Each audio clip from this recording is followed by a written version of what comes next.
No one looks at Saturn by accident. Out there, at the edge of the solar system, beyond the planets you were taught to name in school, an echo, a presence. What if Saturn isn't what we were told? What if it's not a planet, but a prison?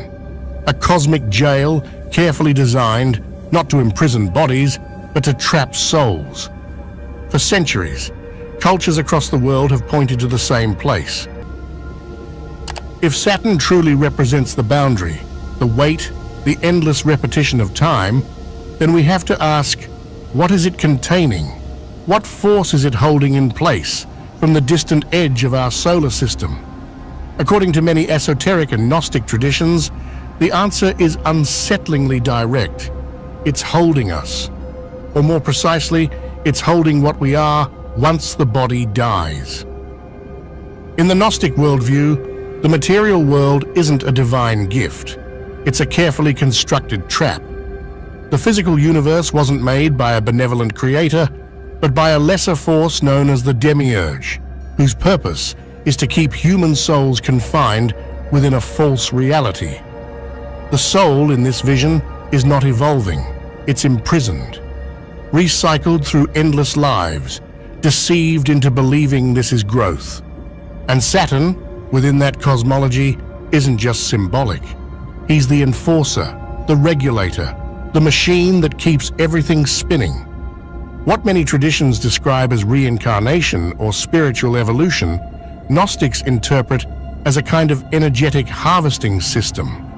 Samsara, the wheel of rebirth, isn't a ladder to liberation. It's a treadmill. You live, you forget, you suffer, you die, and then it starts all over again. Karma, rather than being a divine form of justice, becomes the mechanism used to justify this looping. The soul believes it deserves to return, and that's what makes the trap so effective. But some esoteric theories push this even further.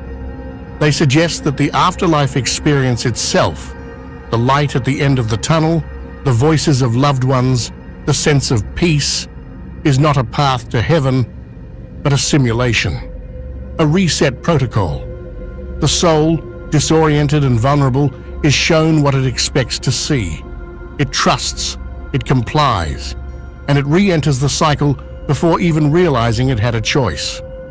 And once again, Saturn appears, not as a passive rock in space, but as an active transmitter, a source of signal, a device. And this is where things cross the threshold from the mythic to the measurable.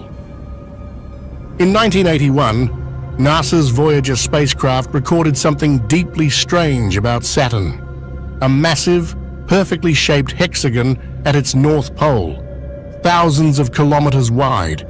Saturn emits radio waves, deep, oscillating pulses that can be picked up and translated into audio. What you hear is not the roar of cosmic wind, nor the static of empty space. It's something else, something structured, repetitive, mechanical. It sounds like a signal, which raises a very serious question. Is Saturn broadcasting something? In occult traditions, sound is never just sound. It's a force. Frequencies are believed to influence the mind, affect emotions, even alter awareness. Ancient chants, mantras, and harmonics were all built around this idea. And modern science, in its own way, is beginning to confirm it. We know that vibration can structure matter, that waves can influence brain activity. So what if this signal, the hum that pulses from Saturn, is part of the trap? Not just a sound, but a code, a frequency that locks the soul into a certain state, keeps the illusion running, makes sure we never ask too many questions.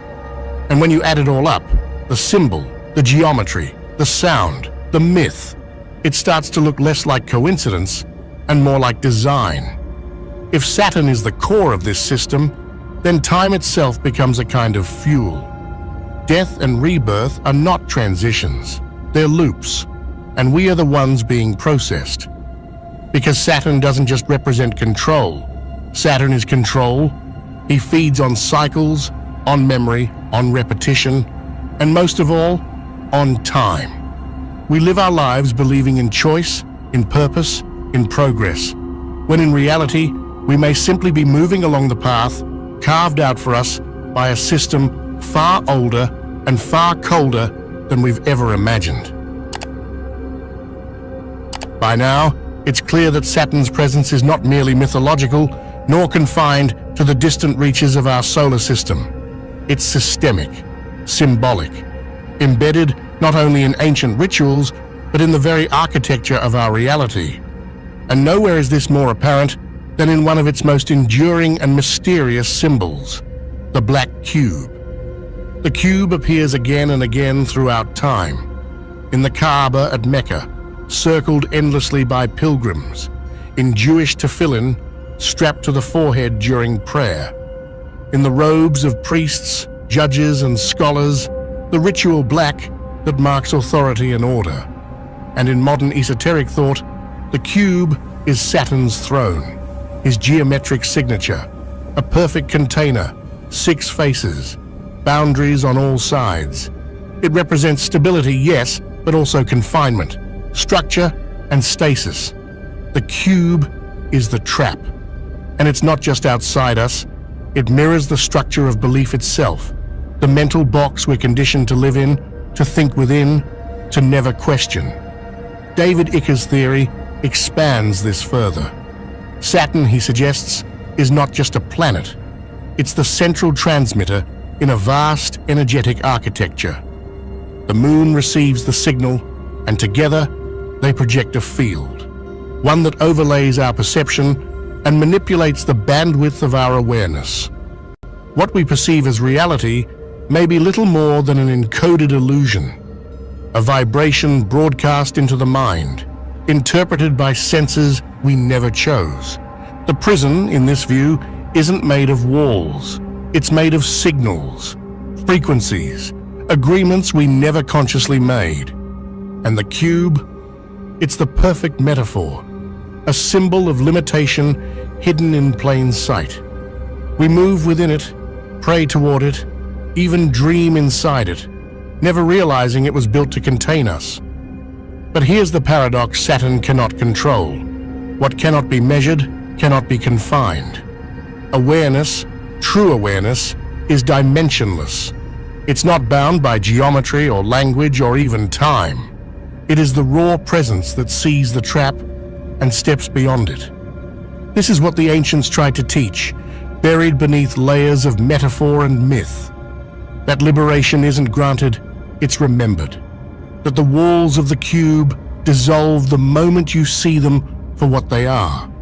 Projections, mental architecture, belief systems mistaken for truth. The escape doesn't come from outside, it comes from within, from the collapse of illusion, from the moment you stop identifying with the echo and begin listening to the silence behind it. Because if Saturn is the architect of the cube, then awareness is the door. And the key? It's not hidden. It's the very thing you've carried all along. The ability to remember who you are, beyond name, beyond form, beyond fear. So when you see the black cube again, on a flag, in a temple, in your dreams, don't look away. Look through it. Because the cube is not just a prison, it's a question. And the answer has always been you. After everything we've explored, myth, science, symbolism, religion, there's something that becomes hard to ignore. The idea that Saturn has always been more than just a planet. Not just out there in the sky, but present in the systems that shape our lives, our beliefs, and even our perception of reality. But the point of all this isn't to create fear or to build a new myth to replace the old ones. It's to recognize a pattern, one that's repeated across time, cultures, and traditions, and to ask the right questions about it. Because once you understand what Saturn represents, you begin to understand the system you were born into.